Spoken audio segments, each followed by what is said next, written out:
नमस्कार, मैं रंजीत झा। महाराष्ट्र में उपजे राजनीतिक संकट की सुनवाई सुप्रीम कोर्ट में चल रही है। शिंदे गुट और उद्धव ठाकरे गुट दोनों आमने सामने हैं। दरअसल चुनाव आयोग ने जो फैसला किया शिवसेना के नाम और चुनाव चिन्ह को लेकर, उस पर ही बड़ा बखेड़ा खड़ा हो गया। उद्धव ठाकरे की ओर से सुप्रीम कोर्ट में कपिल सिब्बल, अभिषेक मनु सिंघवी समेत एक और वकील बहस लड़ रहे हैं। लेकिन इस दौरान देश भर की नजर कपिल सिब्बल के उस दलीलों पर थी जिसे सुनकर हर कोई अवाक है और सुप्रीम कोर्ट भी हैरान है कि आखिरकार कहां राज्यपाल ने गलती की महाराष्ट्र में और कहां चुनाव आयोग से गलती हो गई।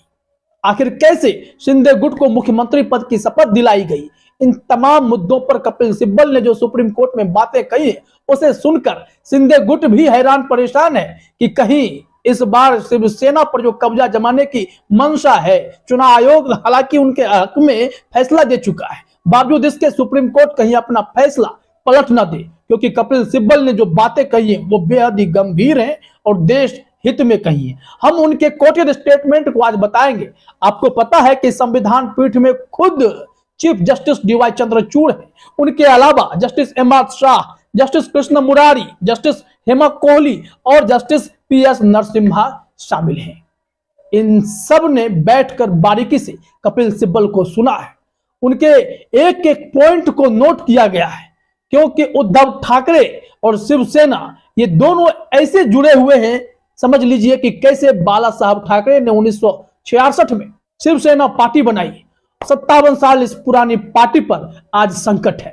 यह पार्टी किसकी है, तो आपको आज एक और बात बता देते हैं कि शिंदे गुट जो यह खुलकर उदारवादी बनने की कोशिश कर रहा है कि हम शिवसेना भवन पर जो है हक नहीं जताएंगे, शिवसेना के शाखाओं पर हक नहीं जताएंगे, दरअसल वो जता भी नहीं सकते हैं। इसको लेकर जो फैक्ट्स हैं, उस फैक्ट्स के आगे शिंदे गुट की कोई दलील चलेगी ही नहीं। वो चाहकर भी इस पर कब्जा नहीं कर सकते हैं। बहरहाल वो हम आगे चर्चा करेंगे तर्क क्या है, लेकिन कपिल सिब्बल की दलील क्या है उसे समझना और सुनना जरूरी है। तो जरा अपने स्क्रीन पर देखिए कपिल सिब्बल ने कैसे अपने दलीलें समाप्त करने के बाद जो क्लोजिंग स्पीच दी है वो कितनी जबरदस्त थी। हम आपको लाइव लॉ की खबर दिखा रहे हैं। इसमें उन्होंने कहा है, अपनी दलीलें समाप्त करते हुए सीनियर एडवोकेट कपिल सिब्बल ने कहा, मैं यहां इस मामले के लिए नहीं खड़ा हूं कि मैं इसे जीत या हार सकता हूं।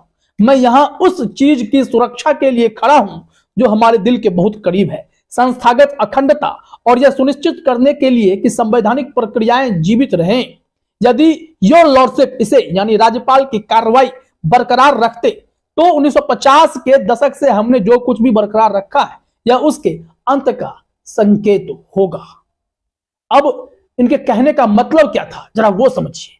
कपिल सिब्बल का तर्क था कि किसी भी राज्यपाल को कानून में यह अधिकार प्राप्त नहीं है कि किसी भी राजनीतिक दल के बागी विधायक को वो पहचान सकें या उसे वैध बताने की कोशिश कर सकें। यह हिस्सा जो है चुनाव आयोग के क्षेत्र में आता है, तो चुनाव आयोग को इस पर तय करना चाहिए था।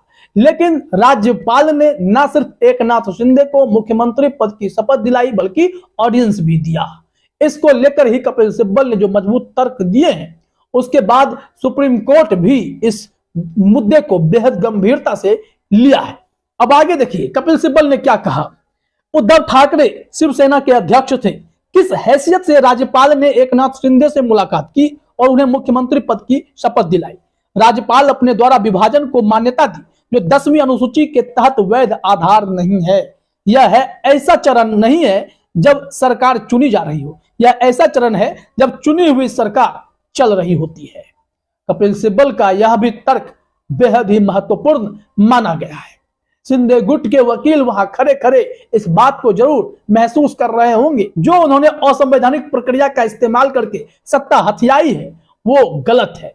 सुप्रीम कोर्ट चाहे तो पिछली सरकार को पूरी तरीके से बहाल कर सकती है और ऐसे विधायक अयोग्य साबित हो सकते हैं, क्योंकि जब सुप्रीम कोर्ट में उन 39 विधायकों के अयोग्यता पर फैसले होने थे, उन पर सुनवाई चल ही रही थी, उससे पहले ही शिंदे गुट ने मुख्यमंत्री पद की शपथ ले ली। तभी सुप्रीम कोर्ट ने कहा था, हम तो इंतजार ही कर रहे थे, 10 दिन हमने सुनवाई क्या टाल दी, आपने सरकार ही बना ली। ये टिप्पणी सुप्रीम कोर्ट की आज भी याद की जाती है। इसके बाद कपिल सिब्बल ने पुराने मामले को तर्क के रूप में सुप्रीम कोर्ट के समक्ष रखा और बताया कि उस केस में क्या हुआ था, इसको लेकर कहा गया है सीनियर एडवोकेट सिब्बल ने राज्यपाल की विवेकाधीन शक्तियों के बारे में विस्तार से बताया और कहा कि नबाम रेबिया के फैसले के अनुसार राज्यपाल के पास केवल संविधान के अनुच्छेद 371, अनुच्छेद 200 और अनुच्छेद 356 के तहत उत्पन्न स्थितियों में विवेकाधीन शक्तियां हैं और उन मामलों में जहां चुनाव के बाद सरकार का गठन प्रारंभिक चरण में था। सिर्फ इस वक्त इनके पास ये शक्तियां हो सकती हैं, लेकिन चुनी हुई सरकार जब चल रही थी और उस दौरान जो पूरा खेल हुआ उसमें राज्यपाल ने गलत तरीके से असंवैधानिक तरीके से फैसले लिए, जो कि कतई उचित नहीं था। कपिल सिब्बल का यह मानना है और ये सारी बातें सुप्रीम कोर्ट के चीफ जस्टिस समेत बाकी जज भी गौर से सुन रहे थे। अब देखिए कपिल सिब्बल ने आगे क्या कहा। उनका कहना था, चुनी हुई सरकार बनने के बाद कोई विवेकाधिकार नहीं है। यदि अविश्वास प्रस्ताव आता है या सरकार गिरती है तो राज्यपाल के पास विवेकाधिकार होता है, लेकिन एक राज्यपाल अपने कार्य से सरकार को नहीं गिरा सकता। जब एकनाथ शिंदे और भाजपा ने राज्यपाल से संपर्क किया और राज्यपाल ने हमें विश्वास मत के लिए कहा, उन्होंने हमसे किस आधार पर पूछा? उन्होंने स्पष्ट रूप से 39 को पहचान लिया, अन्यथा उन्होंने हमसे विश्वास मत के लिए नहीं कहा होता। अंततः तथ्य इतने स्पष्ट हैं कि वे कर सकते हैं, यह अभी तक एक और व्याख्या का विषय नहीं है। कपिल सिब्बल ने इतनी जोरदार दलीलें दी और राज्यपाल को कटघरे में खड़ा किया।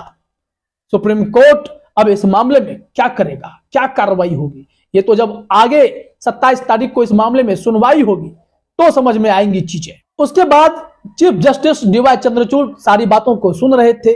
फिर उन्होंने जिज्ञासावश एक सवाल पूछा। कपिल सिब्बल को उसका जवाब भी देना था। वो सवाल ही बेहद महत्वपूर्ण है और यहीं पर राज्यपाल को लेकर एक बार फिर से कपिल सिब्बल ने उनको घेर दिया कि देखिए जरा सवाल क्या है और कपिल सिब्बल का जवाब क्या है। सीजेआई चंद्रचूड़ ने पूछा, एक बार जब कोई व्यक्ति अयोग्य हो जाता है तो अनुच्छेद 193(3) के तहत परिणाम यह होता है कि उसकी सीट खाली हो जाती है। इसलिए मान लीजिए कि विधायकों का एक समूह अयोग्यता का शिकार हो जाता है, अयोग्यता की सीमा तक सदन की शक्ति गिर जाती है, इस मामले में बहुमत की आवश्यकता होती है, तो क्या ऐसे मामले में राज्यपाल का यह कहना न्यायोचित होगा मुझे अभी विश्वास मत चाहिए? इस पर कपिल सिब्बल ने तर्क दिया कि ऐसे परिदृश्य में राज्यपाल को विश्वास मत हासिल करने के लिए नहीं बल्कि सदन के लोगों को राज्यपाल से संपर्क करना चाहिए। उन्होंने कहा कि राज्यपाल को इस निष्कर्ष पर पहुंचना चाहिए कि सदन के नेता ने बहुमत खो दिया है जब कोई उनसे संपर्क करता है। इस पर सीजेआई कहते हैं यह हक तो विपक्ष को और दल बदलू नेताओं को भी है। तो फिर कपिल सिब्बल ने कहा कि नहीं सर, ऐसा नहीं होता है। असहमति उन्होंने जताई है। अब देखिए कपिल सिब्बल ने इस मामले पर कैसे चुनाव आयोग को भी घेरा और सुप्रीम कोर्ट में अपनी बहस की, अपनी दलीलें दी। जरा अपने स्क्रीन पर देखिए। आयोग बुनियादी सिद्धांतों की अवहेलना नहीं कर सकता कि आप उन 39 विधायकों को सिंबल दे रहे हैं जिनकी अयोग्यता लंबित है और यह मामला इस अदालत के समक्ष लंबित है। आयोग का अधिकार क्षेत्र तब शुरू होता है जब किसी राजनीतिक दल के भीतर प्रतिद्वंदी समूहों के दावे होते हैं। किसी प्रतिद्वंदी गुट की फुसफुसाहट नहीं है, ये केवल 39 है। किसी बैठक के लिए कोई संबंध नहीं है, कोई स्थान नहीं है, कोई समय नहीं है, बैठक के लिए कुछ भी नहीं है। वो बैठक के मिनट्स और पारित प्रस्तावों का अनुवाद भेजते हैं। जैसा कि हम जानते हैं बैठक के बाद के मिनट है। यह याचिका 19 जुलाई को दायर की गई और कार्यवाही 27 जुलाई की है। यही उन्होंने दाखिल किया है। 19 जुलाई को वो नहीं जान सकते थे कि 27 तारीख को क्या होगा और मिनट बना लेते हैं। ईसीआई के पास ये दो दस्तावेज है। अगर संस्थागत निर्णय लेने की प्रक्रिया में इस तरह की हेराफेरी की जाती है तो मैं नहीं जानता हम कहां जाएंगे। कपिल सिब्बल ने यह कहकर अपनी दलीलें पूरी की है। चुनाव आयोग को ऐसे घेरा है कि सुप्रीम कोर्ट को फैसला देने से पहले भी जरूर सोचना पड़ेगा और उद्धव ठाकरे गुट के लिए उम्मीद की किरण जरूर जगी है। अब मैं कह रहा था कि शिंदे गुट जो यह कह रहा था कि शिवसेना भवन या सामना अखबार पर हम कब्जा कर लेंगे, वो संभव नहीं है। वो कैसे नहीं है उसके लिए जरा अपने स्क्रीन पर यह खबर देखिए। हमने कहा कि एकनाथ शिंदे कह रहे थे कि इसे हम नहीं लेंगे, वो ले ही नहीं सकते। न्यूज 18 की खबर के मुताबिक यह कहा जा रहा है कि शिवसेना की संपत्तियों पर अपना हक शिंदे नहीं जताएंगे, ना ही इसे उद्धव ठाकरे से छीनेंगे। लेकिन इन संपत्तियों की कहानी उतनी सीधी नहीं है जितनी लगती है। दरअसल ये दोनों संपत्तियां शिवसेना के नाम से है ही नहीं, बल्कि दो अलग अलग प्राइवेट ट्रस्ट इनके मालिक हैं। इन दोनों पर उद्धव ठाकरे और उनके करीबियों का नियंत्रण है और जब प्राइवेट ट्रस्ट इसके मालिक हैं तो शिंदे गुट या शिवसेना के नाम पर जब है ही नहीं तो ये लोग ले भी नहीं सकते। चुनाव आयोग के फैसले के बावजूद भी इन पर इनका कोई कब्जा नहीं हो सकता। इसलिए इसमें कहा गया है कि कानूनी तौर पर इसका नियंत्रण शिवसेना को नहीं मिल सकता, बल्कि जब ये भवन बनाया गया तो खास तौर पर उसमें ये प्रावधान रखे गए कि शिवाई सेवा ट्रस्ट ही इसका स्वामी रहेगा, उसकी सहमति से ही यहाँ सारी गतिविधियां होंगी। उसमें ऐसा कोई क्लोज नहीं है कि शिवसेना इसकी मालिक होगी। ये प्रावधान और कानून इस संपत्ति पर शिंदे गुट के अधिकार को ऐसे ही खारिज कर देते हैं। तो कुल मिलाकर खबर यही है कि कपिल सिब्बल का पलड़ा सुप्रीम कोर्ट में भारी मालूम पड़ता है और शिंदे गुट के लिए यह टेंशन से कम नहीं है और ठाकरे गुट के लिए उम्मीद की किरण जरूर है। फिलहाल इस वीडियो में इतना ही। आप सभी का हमसे जुड़ने के लिए बहुत बहुत धन्यवाद।